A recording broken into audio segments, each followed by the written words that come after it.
யோகா பயிற்சி செய்பவர்களின் எண்ணிக்கை உலகளவில் அதிகரித்து வருகிறது என்று பிரதமர் மோடி தெரிவித்துள்ளார்.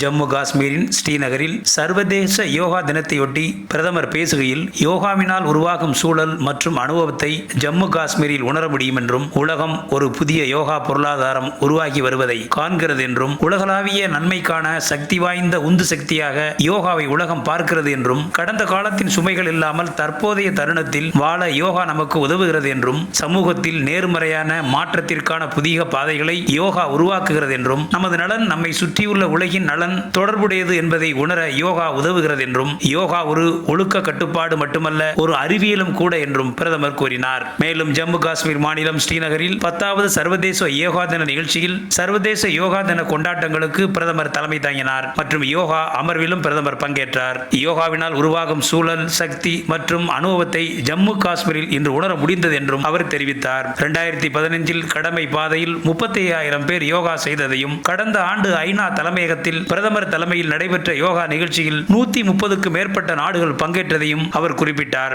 ஆயுஷ் அமைச்சகத்தால் உருவாக்கப்பட்ட யோகா சான்றிதழ் வாரியத்தால் இந்தியாவில் உள்ள 100க்கும் மேற்பட்ட நிறுவனங்கள் மற்றும் 10 பெரிய வெளிநாட்டு நிறுவனங்கள் அங்கீகரிக்கப்பட்டிருப்பது குறித்து பிரதமர் மகிழ்ச்சி அடைந்தார். யோகா குறித்து விவாதிக்காத உலக தலைவர்களே இல்லை என்றும், அனைத்து உலக தலைவர்களும் என்னுடனான கலந்துரையாடல்களின் போது யோகா மீது மிகுந்த ஆர்வம் காட்டுகிறார்கள் என்றும், உலகின் ஒவ்வொரு மூலையிலும் யோகா அன்றாட வாழ்க்கையின் ஒரு பகுதியாக மாறியுள்ளது என்றும் பிரதமர் பெருமிதப்பட்டார். மேலும் யோகா நிகழ்வில் கலந்து கொண்ட அனைவருடனும் பிரதமர் மோடி செல்ஃபி எடுத்துக்கொண்டார். இந்த வீடியோ உங்களுக்கு பிடிச்சிருந்தா லைக் பண்ணுங்க, கமெண்ட் பண்ணுங்க, ஷேர் பண்ணுங்க, சப்ஸ்கிரைப் பண்ணுங்க.